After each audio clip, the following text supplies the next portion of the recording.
Welcome to Policing TV and welcome to Staffordshire Police, where I'm joined by Inspector Chris Moss of the Roads Crime Team.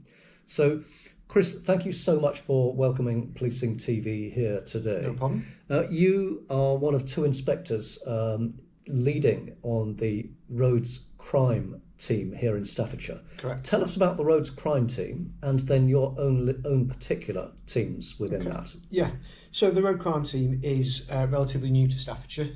Started on the 1st of October 2024. It came about because the old Central Motorway Police Group, which was a collaboration between Staffordshire and West Midlands, was breaking up. So the officers that Staffordshire had within that group came back into force. We put them together with some existing teams and kind of packaged that all up together as an overarching road crime team, so that all the functions to do with road safety, etc., came under one sort of large umbrella.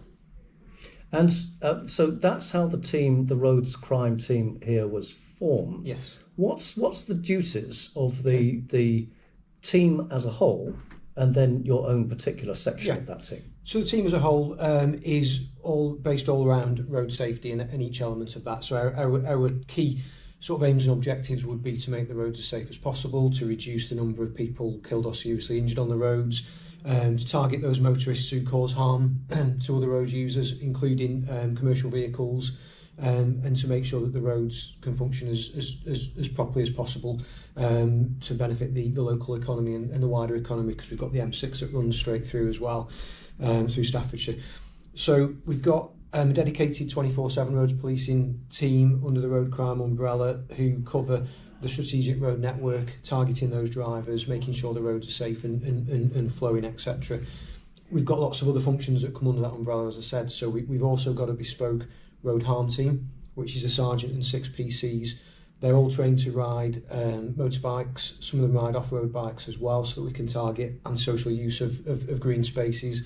And they do a lot of work with the abnormal loads planners to escort those wide loads again, to help local businesses to get things moving through the county as safely as possible. As well as those functions, we've got a vehicle recovery team, which is a team that manages all the vehicles that our team go out and seize for no insurance or for other purposes, and they'll manage alongside the recovery garages how we deal with those vehicles, how we dispose of them, and realise the benefits. What a sort of size to the first team you've mentioned, are they? Sergeant and 6? That's 4 members of civilian staff who run that team and work really hard, like I say, to realise the assets that we seize and what we can do with them, and in the right cases get them back to the owners, of course. Alongside that, we've got a serious collision investigation unit. That's 2 sergeants and 8 PCs. They're all very highly trained in terms of dealing with the most serious collisions that we have, including, sadly, the fatal incidents that we have on the roads. And they're based with the 24/7 team, because some of the officers on the response teams are trained as lead investigating officers as well, so they can support that team and work together. So we have that ability to kind of get out to those collisions, manage the scene really well, get the forensic collision investigation unit in there as well, and make sure that those investigations are as robust as possible for the families involved, which is important. Working alongside them, we've got a team of 4 dedicated family liaison officers. So that's 4 PCs who, again, are really highly trained in terms of dealing with and looking after the families of people involved in those fatal and serious collisions. They spend a lot of time liaising with families, keeping them in touch with the process. It can be a long-winded process when you get a fatal road traffic collision where you've got to go through the coroner's process as well. So they kind of introduce the family to that process, make sure they know what's going on, keep them in touch with the investigation. So a really valuable function for us to have under the wider road crime team umbrella, so that we get to have those officers based where we need them, and we can deploy them as and when we need to.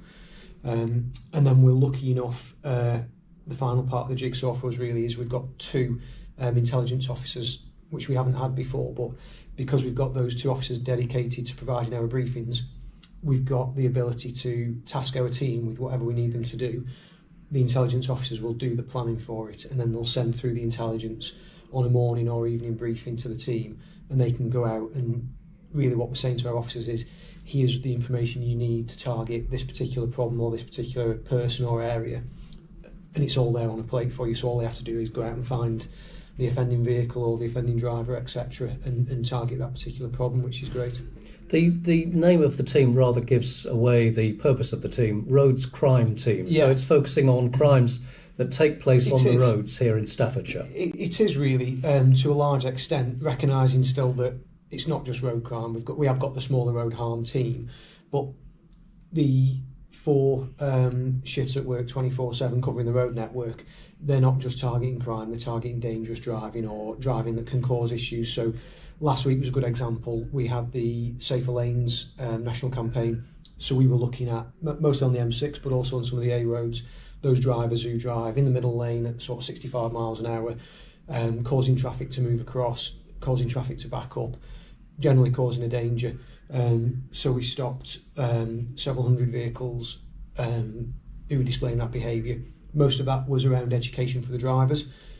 So recognising that people sometimes need that sort of re-education, because if you pass your test at the age of 17 and then 20, 30 years later you might have forgotten some of that. So most of it is around education, but where we need to, we'll enforce as well. But those national campaigns really give a focus on the specific areas that the public sort of deem as priorities that are on the roads. And a total of, I think it's approximately 60 officers and staff within the roads crime team. So Yeah. it's what might appear to be a significant number. Yeah. But then Staffordshire has quite an extensive roads network, including the M6 running through it. M6, part of the M6 toll, and then lots and lots of A roads, the A34 and the A5 in particular.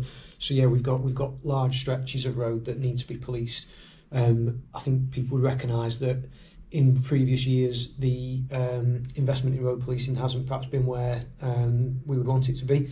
So we've had real investment from our PCC and our chief officer team around getting the right numbers and the right people into these positions so that we can make the roads safer, recognising the devastating impact of serious and fatal collisions and the cost to business and local industry of not keeping those roads flowing at the same time. So there's lots of elements to it that I suppose are difficult to measure, but we know that if we invest in them, that we'll get the right results in terms of reducing collisions and getting the traffic flowing or keeping it going.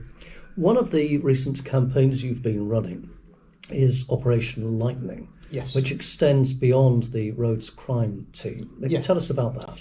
Yeah, it's been really interesting for us because the road crime team that I'm part of comes under the wider operations department, or ops department as we call it. That department has several other functions under its umbrella, including the armed response teams, the tactical support team and the dog support units. So what's been really interesting is our superintendent wanted us to bring those functions in to the same operation. So we called it Operation Lightning, and what that does is it gives us access to specialist skills that armed response officers have, that the dog handlers have.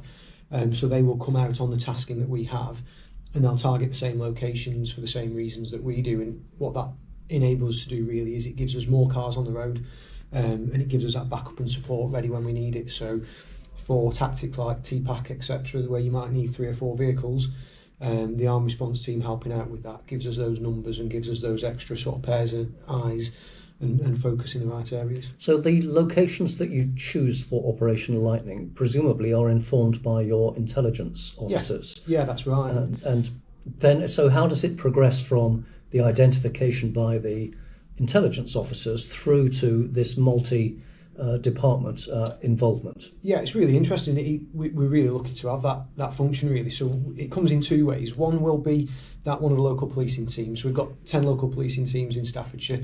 One of the commanders or deputies from those policing teams will come to us with a request and say we've got this particular issue on this part of our network, or this particular organised crime group who are operating in this area using vehicles. So we'll do the intel research alongside the local team, and then we'll put that into a package for our teams to go out and target. That's been really valuable because it gives that support to frontline policing. The specialist skills that we have in the road crime team that you wouldn't have on a local policing team is valuable. And then the other way is, as you say, with our own intel officers being proactive, looking at, good example, freight crime. So they'll have a look. where we're having freight crime issues, which motorway services are being targeted, who do we think is doing it, what nights of the week is it happening, and they'll put a package together. They'll do the briefing, and the night shift comes on, for example. They'll look through the briefing, and it'll be whichever motorway service area. This is the times we think it's happening. These are the people we think might be involved, or the type of vehicles being used to commit that crime, and they'll go out and target that for the night or for a couple of nights. Same with theft of motor vehicles. We have a significant cross-border issue in the south of the county with criminals coming over from the West Midlands area to steal cars. So we'll look at the intelligence on the system around that and put a package together, and then go and target that for the night, or sometimes for several nights in a row.